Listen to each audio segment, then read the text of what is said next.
During parent-teacher night, my son introduced his stepdad as my real dad and me as my mom's ex who just pays for stuff. When I asked him about it later, he said, "Well, he's the one who actually lives with us. You're just the money guy." My ex added, "Don't make this about you. He can call whoever he wants dad." I left quietly. That week, his braces. Payment bounced and summer camp got canceled. My ex showed up crying. "Hey Reddit, long-time lurker, first-time poster here. This story happened over the course of about 10 months, and honestly, I'm still processing some of it. My buddy convinced me to share this here because he said you guys would appreciate the justice aspect of it all. Buckle up because this gets wild. A bit about me. I, 34 male, work as a project manager for a mid-sized construction company here in Phoenix. Make decent money, around $87,000 a year. Not wealthy, but comfortable enough to live in a nice apartment complex and actually pay my bills without stress. I've been divorced from my ex-wife Jessica for 3 years now, and we have a 12-year-old son named Ethan who's basically my whole world. The divorce happened because Jessica got tired of being married to what she called a boring construction guy and wanted to explore her options. Translation: she was cheating with multiple guys from her gym and got caught when she left her phone unlocked one too many times. I could have made the divorce nasty, but kept things civil for Ethan's sake. Our custody arrangement seemed pretty fair at the time. I pay $1,650 monthly in child support, plus cover all medical, dental, and extracurricular costs. Ethan stays with me every other weekend, Wednesday nights, and alternating holidays. Standard divorce dad setup that was working fine until about a year ago. That's when Jessica married this guy named Brad. He works as some kind of regional sales manager for a medical equipment company, drives a shiny leased Audi, and has that slick salesman personality that screams, "I'll promise you anything to close the deal." Think used car salesman, but with a college degree and better clothes. My best friend Danny works at the same construction company as me. He's this 41-year-old guy who went through his own nightmare divorce 5 years ago and has become like my unofficial advisor on all things custody related. Danny's got this way of seeing through people's nonsense immediately and calling situations exactly like they are. When Jessica first introduced Brad, Danny took one look at the guy's social media and said, "Dude, this guy's whole life is performative. Look at these photos. Expensive restaurants, luxury car, designer clothes. Either he's loaded or he's living way beyond his means to impress people." I thought Danny was being overly suspicious at first. Jessica seemed happy. Ethan didn't complain about Brad, and honestly, I was relieved she'd found someone else to occupy her attention instead of constantly texting me about minor stuff. But Danny kept pointing out weird details that I was missing. "Look at this guy's LinkedIn," he said one day, showing me his phone. "He's been at 3 different companies in 2 years, always in sales. That screams commission chaser who can't hold down stable income." Danny also noticed that Brad's social media posts were suspiciously generic. "Everything's staged, dude. Look at these restaurant photos. They're always taken from the same angle to hide that he's eating alone or just ordered appetizers. And check out the dates on his car posts. He only photographs it right after washing. Never candid shots. Guy's performing wealth, not living it." I brushed off Danny's observations as overthinking, but he made one prediction that stuck with me. Mark my words, the second this guy faces real financial pressure or actual parental responsibility, he'll disappear faster than free food at a construction site. Looking back, I should have trusted Danny's instincts from day one. About 6 months after Jessica and Brad got married, I started noticing small changes. Nothing dramatic at first, just little things that felt off. Ethan started mentioning Brad more frequently during our phone calls. Brad helped me with my science project. Brad drove me to soccer practice. Brad thinks I should try football instead of soccer. It was always Brad this, Brad that, but I figured that was normal for a kid adjusting to having a stepdad around. Then Ethan started seeming less excited about our weekends together. He'd still come over and we'd have fun, but there was this underlying distraction, like his mind was elsewhere. When I'd ask about school or friends, his answers got shorter. When I'd suggest activities for our time together, he'd sometimes say, "Well, Brad usually takes me to," before catching himself. The first major red flag came during a school event in September. Ethan's middle school was having their annual science fair, and he'd been working on this volcano project for weeks. He was really excited about it and had been telling me all about his hypothesis and experiments during our Wednesday dinners. The science fair was on a Thursday night, which technically wasn't my custody day, but Ethan specifically asked if I could come. I rearranged my work schedule and showed up ready to see his presentation. I'm walking around the gymnasium looking for Ethan's display when I spot him across the room. He's standing next to his volcano with Jessica and Brad, explaining something to a judge. What caught my attention was how they were positioned. Brad had his hand on Ethan's shoulder, in that protective, father-like gesture, while Jessica stood slightly behind them, both like she was documenting the moment. When I walked over, Ethan's face lit up. "Dad, you made it!" But Jessica looked annoyed, like I was interrupting something important. "Oh, hi," she said, with that fake smile she uses when other people are watching. "I didn't think you were coming." "Ethan asked me to come," I replied. "Wouldn't miss it." Brad stepped forward and extended his hand with that practiced salesman handshake. "Great to see you again, man. Ethan's been working really hard on this project. I've been helping him with some of the technical aspects." Technical aspects? It was a baking soda volcano, but I just smiled and focused on Ethan, who was beaming as he explained his project to me. The kid had clearly put a lot of effort into it, and I was proud regardless of who else had been involved. What bothered me was how Brad kept interjecting during Ethan's explanation, adding details or correcting minor things, like he was the primary parent overseeing the project. Jessica just stood there, nodding along, occasionally taking photos of Brad and Ethan together. The worst moment came when another parent walked over to compliment Ethan's work. Brad immediately jumped in with, "Thanks. We've been working on this for weeks." I helped him understand the chemical reactions and proper presentation techniques. The way he said "we" made it sound like I didn't exist. When Ethan started to mention something I'd helped him research online, Brad smoothly redirected. "Yeah, but remember how I showed you the better way to organize your data?" Ethan just nodded and went along with it, but I could see the confusion in his eyes. After about 10 minutes, I told Ethan I was proud of him and that I'd see him on the weekend. As I was leaving, I overheard Brad talking to another parent about his stepson's project and how much time they had spent working on it together. He was literally taking credit for my son's work while I was still within earshot. I also noticed Jessica was strategically taking photos that made it look like Brad was the primary parent present. In every shot, Brad was positioned between her and Ethan, with me either cropped out or relegated to the background. On the drive home, something Danny had said months earlier echoed in my head. "Watch out for guys who try too hard to play dad. Usually means they're either trying to impress your ex or they're setting up to push you out." October brought parent-teacher conferences, and Jessica and I had our usual arrangement. We'd alternate who attended, and this fall was my turn. I'd been to plenty of these over the years, so I knew the routine. Show up, hear about Ethan's grades and behavior, maybe get some suggestions for helping with homework, shake hands, and leave. Roosevelt Middle School was buzzing with parents that Thursday evening. I checked in at the main office, got my schedule of teachers to visit, and headed to the first classroom. Ethan's English teacher, his science teacher, his math teacher, all the meetings went smoothly and followed the expected pattern. Ethan was doing well academically, maybe needed to focus a bit more during math class, but overall positive reports. The last meeting was with his social studies teacher. I knocked on the classroom door and walked in expecting the same routine I'd just completed 3 times. "Oh, wonderful," the teacher said, standing up from her desk with a huge smile. "You must be Brad's husband. I've heard so much about you from Jessica." I stopped mid-step. "I'm sorry, what?" Her face immediately changed as she realized something was wrong. Aren't you married to Brad? Jessica's husband?" "No," I said slowly. "I'm Ethan's father. Jessica is my ex-wife." The color drained from her face. "Oh my goodness. I'm so sorry. I just assumed." Brad has been handling all of Ethan's school communications this year, and Jessica mentioned her husband, so I thought, Brad has been handling what communications? She gestured to her computer screen. "Well, he's listed as the primary contact for parent-teacher emails, school events, permission slips. He signed Ethan up for the Geography Bee and the Student Council elections. He even volunteered to chaperone the field trip to the state capitol next month." My stomach started sinking. "Can you show me what contact information you have on file?" She pulled up Ethan's student profile and turned the screen toward me. There it was in black and white. Brad's name listed as primary guardian, his phone number, his email address. Jessica was listed as mother, and I was listed way down as biological father, secondary contact. "When was this information updated?" I asked. "At the beginning of the school year. Jessica submitted new emergency contact forms in August. August, 2 months ago.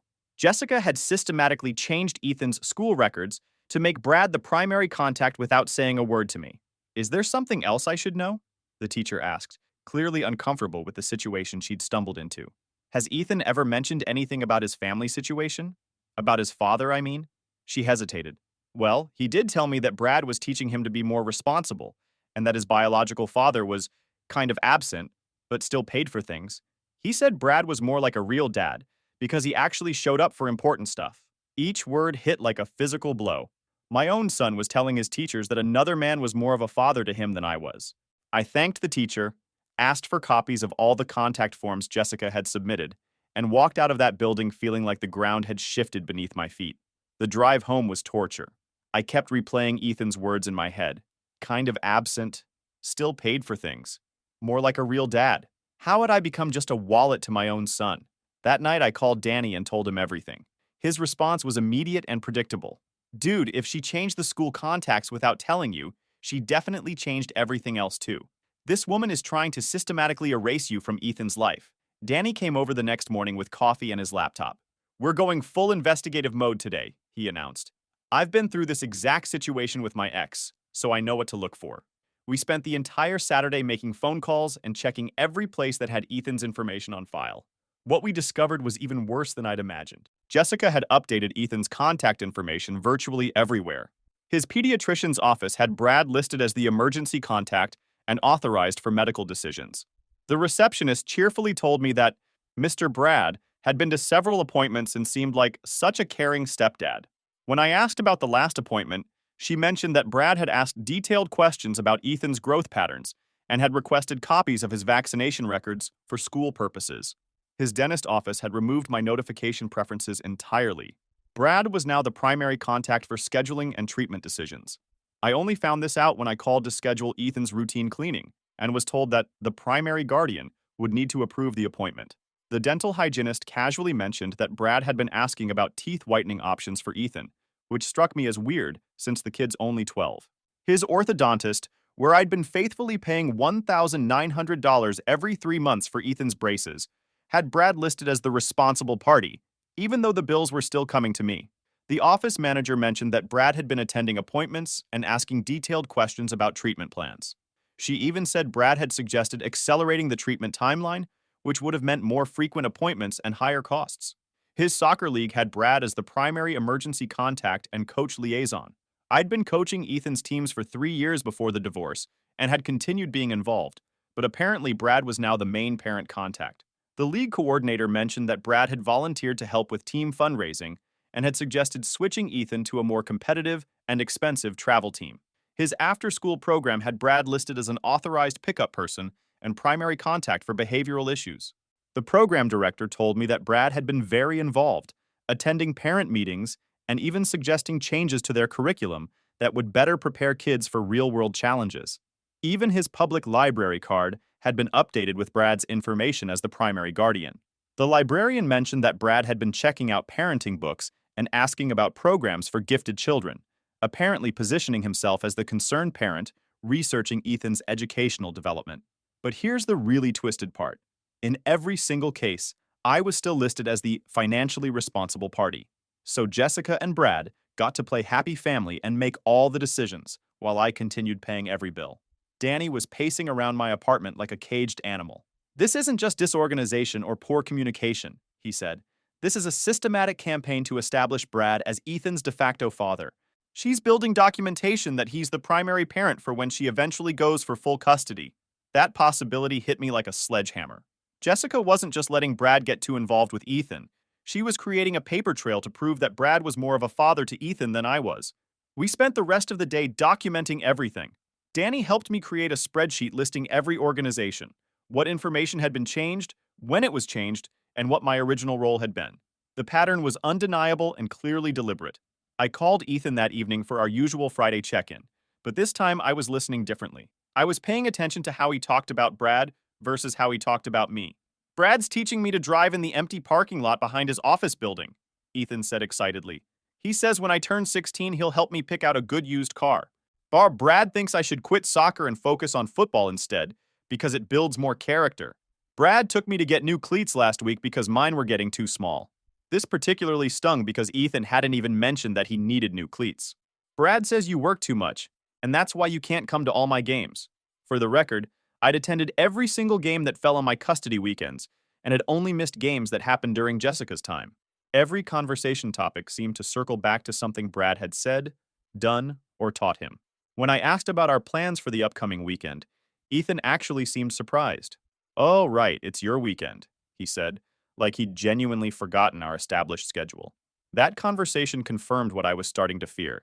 Jessica and Brad weren't just undermining my paperwork status. They were systematically poisoning my relationship with my son. Monday morning, I called my lawyer and scheduled an emergency meeting. I brought all the documentation Danny and I had gathered over the weekend. My lawyer looked through everything with an expression that grew increasingly serious. "This constitutes systematic parental alienation," he said finally. "Jessica has made unilateral decisions about Ethan's care and actively undermined your parental involvement without your consent. This is a clear violation of your custody agreement." We filed a motion for contempt of court and requested an emergency hearing. But my lawyer also made an interesting observation. "Legal proceedings take time, and Ethan's relationship with you is being damaged every day this continues," he said. "You might have some immediate leverage that could resolve this situation faster than waiting for a court date." He explained that Jessica had been using my bank account information for all of Ethan's automated payments. Orthodontist bills, camp deposits, sports fees, everything.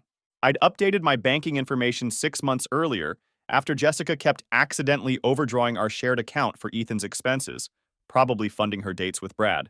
But I'd given her the new routing numbers to keep Ethan's automatic payments running smoothly. Apparently, Jessica had been too lazy or disorganized to update the payment information anywhere. She was still using my old account numbers and just assuming I'd cover the overdraft fees when payments bounced. My lawyer's suggestion was elegant in its simplicity. If Brad wants to be Ethan's primary father figure, perhaps he should start taking on primary father figure financial responsibilities. The timing couldn't have been more perfect. Ethan had several major payments coming up. His orthodontist had a significant adjustment scheduled for the following Wednesday that would cost $1,850. His summer camp final payment was due that Friday, $2,650 for a month-long program he'd been excited about since winter. His fall soccer league registration fee was set to process the following Monday, $425. His school field trip deposit was due Tuesday, $275. A total of $5,200 in payments that were about to hit my old, closed account and bounce spectacularly. Danny was grinning when I told him the plan. "Dude, this is perfect. Watch how fast Brad's commitment to fatherhood disappears when it starts actually costing him money." But I wanted to take this a step further. I spent the next few days researching Brad's financial situation. A little social media stalking revealed some interesting facts. His Audi was leased, not owned, and based on his posts about payment schedules, he was probably stretching to afford it. His Instagram was full of photos at expensive restaurants and bars, designer clothes, and gadgets that suggested he was living paycheck to paycheck to maintain his image. His LinkedIn showed he'd job hopped 3 times in the past 2 years, which usually indicates either performance issues or someone chasing commission-based pay without much success. Most telling was a Facebook post from a few months earlier where he'd humble bragged about investing in cryptocurrency and building wealth through alternative markets. Translation: he was probably gambling with money he couldn't afford to lose. This guy was living a fake lifestyle funded by credit cards and commission checks, and Jessica had no idea. Wednesday morning, I was sitting in my office when my phone rang. Jessica's name on the caller ID. "Why did Ethan's orthodontist appointment get canceled?" she demanded, before I could even say hello. "I'm not sure what you mean," I replied calmly. Danny was sitting across from me eating his lunch and trying not to laugh. "They said your payment was declined and they can't continue his treatment until the account is current." "That's strange. What payment are they referring to?" Jessica's voice hit that high-pitched tone that used to make me immediately apologize for whatever I'd supposedly done wrong. "Don't play games. The $1,850 for his bite correction procedure." "Oh, that payment.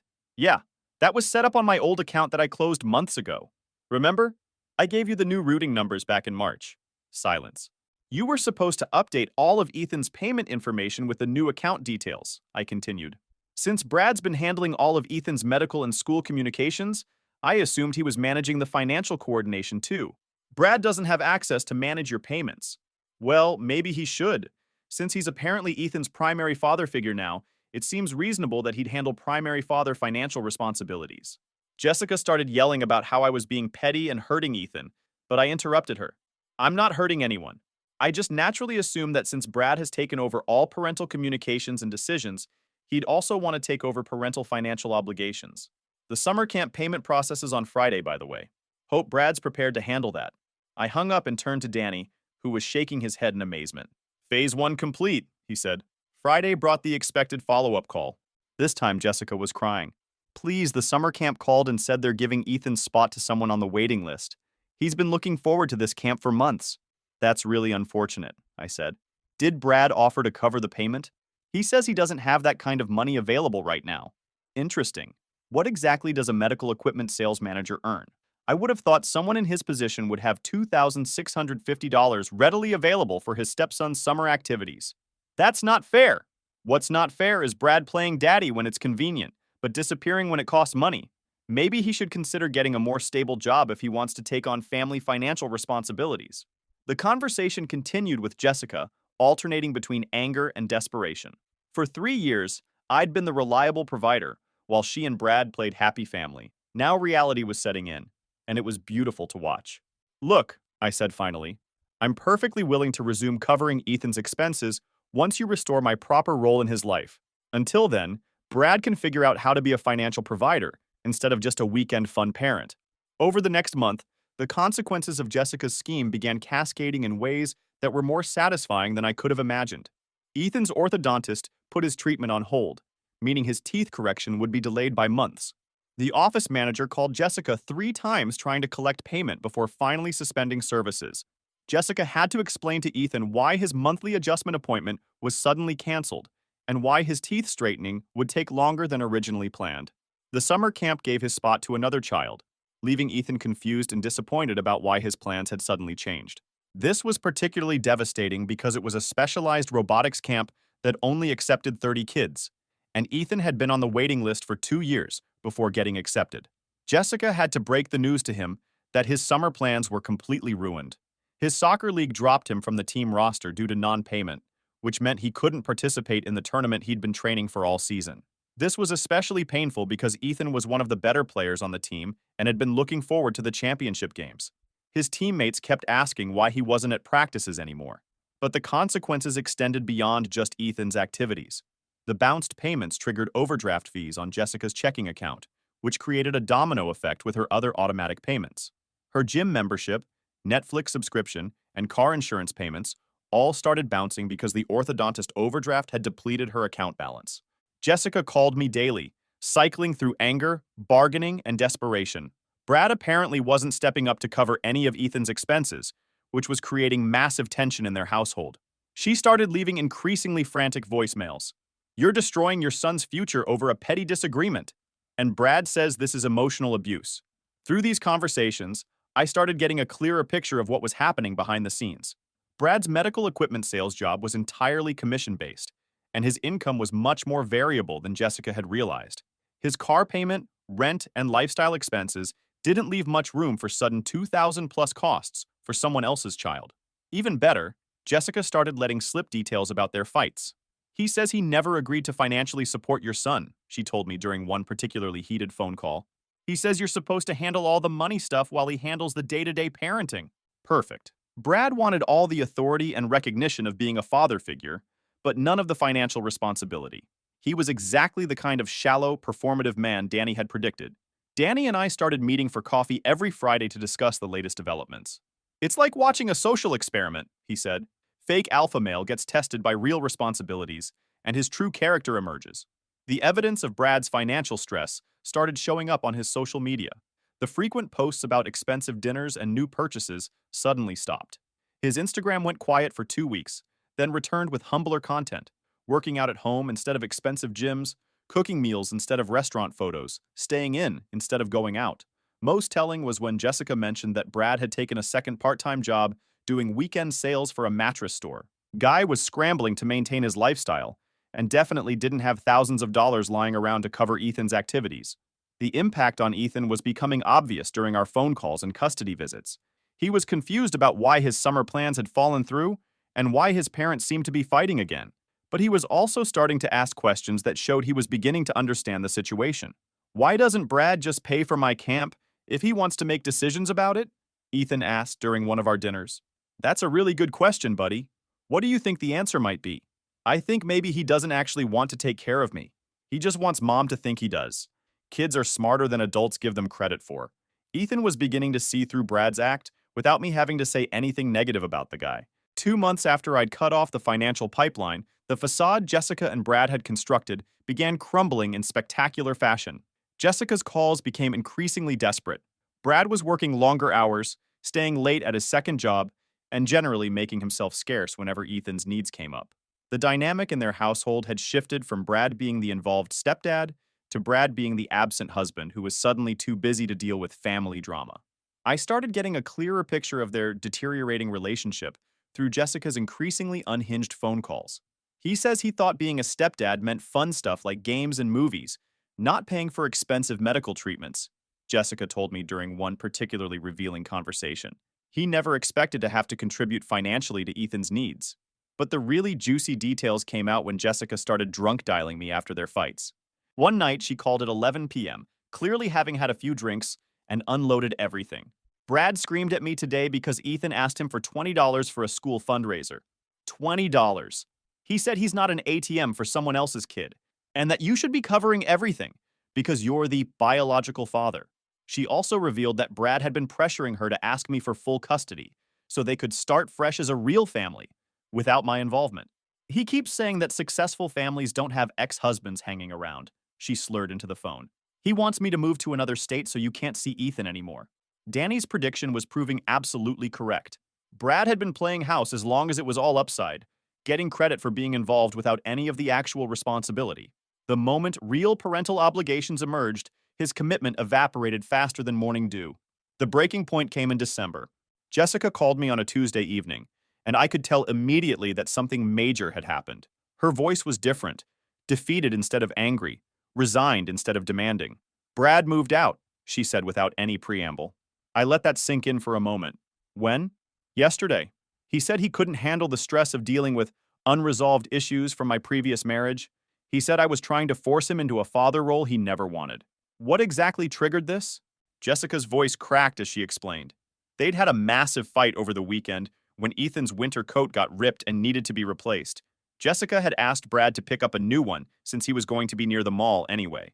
Brad had exploded, saying he wasn't Ethan's father and wasn't responsible for buying his clothes. He said he was tired of everyone expecting him to pay for another man's responsibilities, Jessica continued. He said I was using him and that he felt trapped. The irony was perfect. Brad had spent months positioning himself as Ethan's primary father figure, undermining my role, and accepting all the recognition and authority that came with that position. But the moment Jessica expected him to actually fulfill parental obligations, he revealed his true character. He took all his stuff and said he needed space to figure things out, Jessica said. But I saw him post photos with some woman on his Instagram story. I think he's already moved on. Of course he had. Guys like Brad don't reflect on their behavior or work through relationship challenges. They just find the next woman to impress with their fake lifestyle. Jessica, I said carefully, I need you to understand something. This situation with Brad was entirely predictable.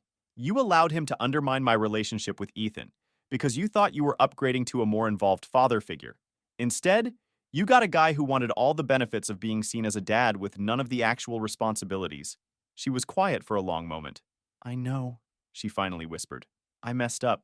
I let him convince me that it would be better for Ethan to have a full-time father figure instead of a part-time one. I thought he really cared about Ethan.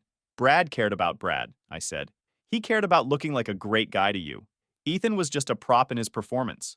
The conversation with Jessica continued for over an hour. For the first time since our divorce, she was completely honest about what had been happening. Brad had been the one pushing for all the contact changes. He'd convinced Jessica that it would be more efficient if he handled school communications since his sales job gave him more flexible hours. He'd gradually expanded his role by volunteering for school events and positioning himself as the primary parent contact. He said it was confusing for Ethan to have two fathers involved in everything, Jessica admitted. He convinced me that it would be better for Ethan's stability if he had one consistent father figure who was present every day instead of you who was only around part-time. The manipulation had been gradual and systematic. Brad had slowly convinced Jessica that maintaining a co-parenting relationship with me was somehow harmful to Ethan's development and disrespectful to their marriage. He made me feel guilty for including you in decisions about Ethan, she said. He said healthy families don't need input from ex-husbands and that I was preventing our new family from bonding properly. Classic manipulative behavior. Brad had isolated Jessica from making rational decisions by making her feel like co-parenting with me was a betrayal of their relationship. What I don't understand, I said, is how you thought this would work long term. Did you really think I was just going to fade away and let Brad replace me as Ethan's father? I don't know, she said honestly. Brad made it sound like most divorced fathers eventually become less involved anyway. He said you'd probably be relieved to have less responsibility, and that Ethan would be better off with a father figure who was actually present in his daily life. This was the part that made me angriest. Brad had convinced Jessica that I was just waiting for an excuse to abandon my responsibilities as Ethan's father. He'd projected his own shallow character onto me and assumed I'd be happy to step back if someone else wanted to play daddy. Jessica, I need you to understand something, I said. I will never, under any circumstances, allow anyone to push me out of Ethan's life. I don't care who you marry or what they want. Ethan is my son, and I will always be his father. If you ever try something like this again, I'll take you to court and fight for primary custody. She was crying now. I know. I'm sorry. I really screwed this up. Yes, you did. And now Ethan has been hurt by your poor judgment. He lost his summer camp, his orthodontic treatment was delayed, and he had to watch another fake father figure abandon him when things got difficult. That seemed to hit her the hardest. He's been asking why Brad doesn't want to see him anymore. I don't know what to tell him. Tell him the truth. Tell him that Brad wasn't ready for the real responsibilities of being a father figure, and that sometimes adults make promises they can't keep. We spent the rest of the conversation establishing how things would move forward. Jessica agreed to immediately correct all of Ethan's contact information at every organization where she'd made changes. She would personally call his teachers, coaches, and medical providers to clarify that I was his father and equal decision maker. She also agreed to pay me back the $2,800 in overdraft fees and banking charges her scheme had cost me, though she admitted she didn't currently have that money available. Then get a job, I told her. A real job, not one of your multi-level marketing schemes. You're going to learn what it means to actually contribute to your son's life, instead of just finding men to pay for it. The desperation in her voice was music to my ears. Please, I'll do whatever you want. Ethan keeps asking why his dad doesn't come to his games anymore, and I don't know what to tell him. Tell him his dad never stopped wanting to come to his games. Tell him his mother made some really bad decisions that hurt everyone involved. I will, I promise. Just please start helping with his expenses again. He's missing out on everything and it's breaking my heart. Your heart? I laughed. Jessica, you spent months systematically trying to erase me from my son's life. You let your boyfriend manipulate Ethan into thinking I was just some guy who sends money? Now you're concerned about his well-being? She was sobbing at this point. I know I messed up. I know I hurt Ethan, but please don't punish him for my mistakes. I'm not punishing him. I'm teaching both of you that actions have consequences. You wanted Brad to be Ethan's primary father figure? Well, now you get to see what that actually looks like when the guy isn't just playing pretend. Over the following weeks, Jessica followed through on her commitments. She corrected all of Ethan's contact information, made the necessary phone calls to his schools and medical providers, and even wrote formal letters to clarify the situation where needed. Ethan's orthodontic treatment resumed after I paid the outstanding balance. We found a better winter sports program that was actually more suited to his interests than the original soccer league. The summer camp situation couldn't be fixed for that year, but we identified an even better program for the following summer. Most importantly, Ethan and I started rebuilding our relationship. It took several months for him to fully understand what had happened, but once he processed the situation, his respect for me actually grew. I'm sorry I said Brad was more like a real dad, he told me during one of our heart-to-heart conversations. He seemed really cool at first, but then he just disappeared when things got hard. You don't need to apologize, buddy. Adults sometimes let kids down, and that's not the kid's fault. What matters is that you learn something important about people. What did I learn? You learned the difference between someone who wants to look like a good person and someone who actually is a good person. Real fathers don't abandon their kids when responsibilities get expensive or complicated. Ethan nodded thoughtfully. You never abandoned me, even when Mom was trying to replace you. I never will, Ethan. No matter what happens, you'll always be my son, and I'll always be your father. The conversation was emotional for both of us, but it marked a turning point in our relationship. Ethan began appreciating the consistency and reliability I'd always provided, instead of taking it for granted. Jessica never did pay me back that $2,800, but watching her scramble to find steady employment was payment enough. She eventually got a job as a receptionist at a dental office. ironic considering how many dental appointments she'd excluded me from, and began learning what it meant to support herself instead of relying on men to fund her lifestyle. Danny summed up the situation perfectly during one of our coffee meetings. Your ex thought she could trade up from a reliable, committed father to a flashy pretender. Instead, she learned that real men don't abandon responsibilities when they become inconvenient. Brad completely disappeared from their lives. He moved to a different part of the city, blocked Jessica on social media, and never contacted Ethan again.